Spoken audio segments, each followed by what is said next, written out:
my project was on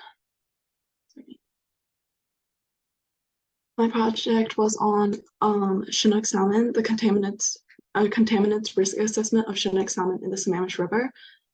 My mentor was Blake, and the reason that I chose Chinook salmon in the Sammamish River is because the Sammamish River is local to me, and the Chinook salmon are important to the ecosystem and something I'm really familiar with. Okay, so for some context, the Chinook salmon populations are threatened throughout most of Washington rivers and streams, including the Puget Sound. In this site of study, the Sammamish River, fewer than 10% of historic salmon populations exist. During the life stages of Chinook salmon, Sammamish River is a key location where the egg, alevin, and fry stages take place. In September or October, the Sammamish River is the beginning of many juvenile and anadromous Chinook salmon migratory journeys to their spawning grounds. The purpose of this research is to identify the potential sources of human-related contamination in the Sammamish River of Washington, USA, and their detrimental impact on young Chinook salmon populations. I couldn't find images of Chinook salmon in the Sammamish River specifically, but these are Chinook salmon when they're mature in the Puget Sound, which the Sammamish River feeds into. As far as the location, the Sammamish River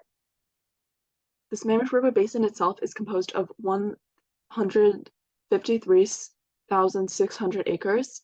51% of this land used is forest, 78,336 acres, followed by 31% developed land use, 47,616 acres, and 2% agricultural scrub and wetlands land use each, 3,072 acres. The Sammamish River is under the jurisdiction of the local government, King County, going through the cities of Bothell, Woodinville, Redmond, and Kenmore. Historically susceptible to overfishing, pollution, climate, and habitat changes, much of the harmful influences to the Chinook salmon can be linked back to the surrounding activities of the Sammamish River. 2 centuries of human development within Sammamish have caused harmful modifications to these local waterways, and conflicting interests between agriculture and conservation of the Chinook salmon resulted in the occupation of floodplains that posed as vital salmon habitat. This is a map of the Sammamish River. It's located in Washington, up north. So my methods. The following 4 steps are what I took to identify areas of contamination and subsequent contaminants. The order the methods are listed are based on when I applied each method. So first, my web accessible reports. The web accessible reports was from organizations or local governments and provided information and statistics personalized to the Sammamish River. Information regarding funding, quality, and legislation are often exclusively released from these large-scale groups. Small-scale research was done through investigating the official websites of many establishments besides the Sammamish River, and for virtual screening, the purpose of screening the local area was to consider the range of active contamination sources. Using Google Maps satellite service to follow the path of the Sammamish River, I identified human activity that was either directly adjacent to the river or were connected to the river through side channels.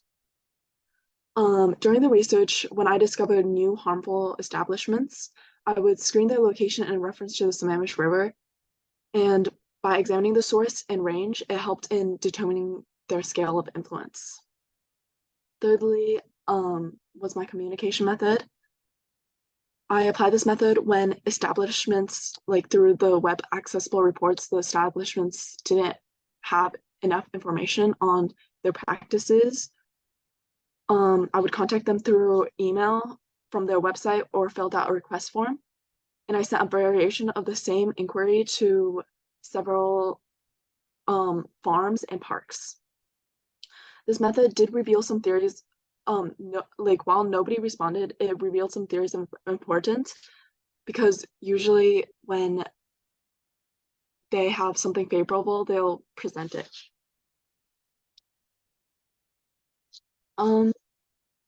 Lastly was my on-site screening. I visited the Sammamish River and walked along one of the trails at the Marymore Off-Leash Dog Park near the south end of the Sammamish River. This was for observational purposes and first-hand experience. I was able to take pictures approaching the bank of the river and see the dog park. Okay, for my results, a research team from several Washington universities found that stormwater runoff, particularly on roads, can carry 6-ppd quinone, a chemical that proves fatal to several species of salmon. In its original state, 6-ppd quinone begins as 6-ppd, an anti-ozonant added during tire manufacture to reduce rubber breakdown. While protecting against tire degradation, exposure to oxidation transforms 6-ppd into 6-ppd quinone. And as tires gradually wear down, the rubber particle residue remains on roads where stormwater runoff proceeds to introduce it to salmon waterways. Another study placed juvenile Chinook, coho, sockeye, and steelhead salmon in urban stormwater for 24 hours, followed by 48 hours in clean water. After 3 storm events, Chinook salmon had a cumulative mortality rate ranging from 0% to 13% and took between 1 to 2 days for mortality to occur. Out of the 4 studied species of salmon, Chinook salmon demonstrated the 3rd highest mortality rate and mortality delay similar to the steelhead salmon. This is an example of a sewage pipe that feeds into the Sammamish River. I took this photo when I went to the Marymore Off-Leash Dog Park. Additionally, with this sewage pipe located at the south end at Redmond, the city of Woodinville's local government has stated that their storm drains also empty into the Sammamish River. Next, the next contaminant is mercury. The Washington Department of Ecology reported that the anthropogenic mercury released in the Puget Sound Basin by the last remaining coal plant in Washington, TransAlta, was approximately 0.2 tons per year. Coal contains compounds of mercury, so when it undergoes a combustion reaction, the mercury is released as a product. This is one of the prominent ways urban environments like that of the Sammamish River are exposed to mercury. For mercury chloride specifically, following release, the mercury evaporates high into the atmosphere and can travel for many miles. The mercury circulating through the air can react with chlorine compounds and create mercury chloride. Rain and snow precipitate can then bring down mercury chloride into the ground where it can reach the salmon ecosystem. Methyl mercury is created after mercury enters through ground or water, and once in the sediment, surrounding bacteria transform the mercury into methyl. Next, the 3rd contaminant I researched was excrement. To the Sammamish River, excrement in all forms cause detrimental releases of chemical and bacteria, specifically nitrogen and phosphorus. So one of these sources is dog waste. The National Recreation and Park Association states that 40% of dog owners don't pick up after their pets. Dog waste contains nitrogen, phosphorus, and fecal coliform. Organic and inorganic fertilizer also contains these plant macronutrients, and horses nearby to the Sammamish River defecate in their stalls, which are mucked out daily. Through runoff, the nitrogen and phosphorus within excrement and fertilizer can reach the Sammamish River. Nitrogen and phosphorus will decrease dissolved oxygen concentrations within the water and increase the growth of algae blooms. Through algae blooms' natural process of photosynthesis, algae blooms can further deplete oxygen whilst producing carbon dioxide that alters the pH levels. Juvenile Chinook salmon avoid waters with a 4.5 milligram per liter dissolved oxygen concentration, while at 2.5 milligram per liter, increasingly abnormal growth and egg mortality can occur. Besides fertilizer and dog waste, there's also human waste. In January of 2023, King County received a fine of $36,000 after 3 facilities failed to filter the discharge of solids that carry pollutants into waterways. On another instance, they were fined $17,500 for 7 sewer overflows. These released untreated sewage into several bodies of water in Washington, including Lake Washington, Puget Sound, and Sammamish River. With Sammamish River flowing into Lake Washington, this situation is also bound to affect Chinook salmon migrations. So this is one of King County's routine monitoring statistics developed between 1971 to 2008. This contains information regarding the dissolved oxygen, total phosphorus and total nitrogen amounts, as well as fecal coliform. Fecal coliform exists in warm-blooded animals, and this is how you can find out how much, basically just how much poop is within the water. This was a conceptual site model I made of the Chinook salmon with the relevant contaminants. Phosphorus, nitrogen, mercury chloride, methyl mercury, and 6-ppd quinone. The orange boxes are the contaminants that enter the ecosystem. The blue are basically the organisms. Okay. Okay, for the discussion.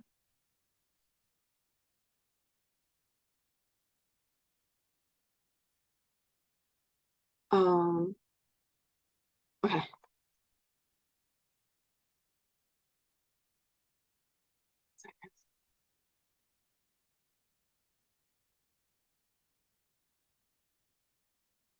Okay. So the sources of contaminants from the tires include TOS tire and wheels. This is a tire manufacturer nearby the Sammamish River. Under the assumption that TOS Tires and Wheels follows the U.S. Tire Manufacturers Association due to the fact that they mention it in their website, tire sales are likely conducted towards the local population and therefore would also contain 6-ppd quinone. With the presence of many roadways nearby the Sammamish River due to it being an urban environment, including State 52 route and Interstate 405, some of the most populous highways. They also feed into the stormwater, which will then get into the waterways. As far as the effects of 6-ppd quinone, it causes a series of symptoms known as urban runoff mortality syndrome. The fish are known for swimming closer to the surface of the water, lose balance and buoyancy, and eventually pass away.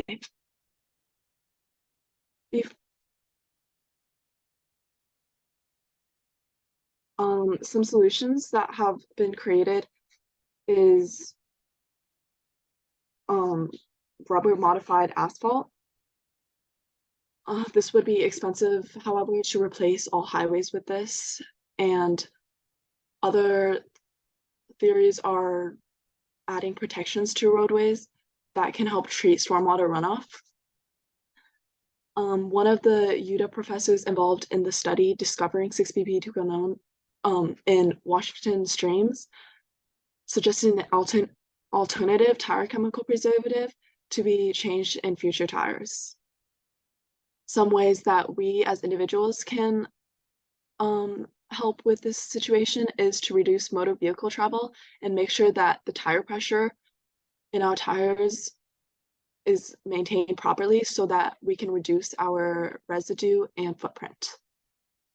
Additionally, more studies can be done by the U.S. Tire Manufacturers Association as well as salmon protection organizations in order to discover other ways to prevent the 6-BP due to quinone pollution. As far as mercury goes, a source is the TransAlta power plant in Bellingham, Washington. This is approximately 96 miles away from the Sammamish River. However, due to the fact that mercury can travel very far in our atmosphere, it actually poses quite a threat. The TransAlta power plant is also responsible for much of the electricity to Puget Sound, and the many residential areas by the Sammamish River also contain many household items that have mercury, and that can also be toxic if not disposed of properly. Some effects of mercury on salmon is the neurological threat. It can be responsible for organ failure, especially in the nervous system and the muscles, and a high enough concentration can be fatal. Some solutions proposed to this, some existing solutions actually, is that the TransAlta power plant is set to close in 2025 due to newly introduced legislation. So continuing these type of legislative actions, including the current mercury action plan in Washington, is really important to eliminating mercury overall within the state and them getting into our waterways. Additionally, creating sustainable fuel sources, which don't include coal, could also help with the mercury pollution, and using less mercury household products such as thermometers and fluorescent light bulbs can minimize the need for disposal, which would be of less risk to the salmon. Lastly, excrement.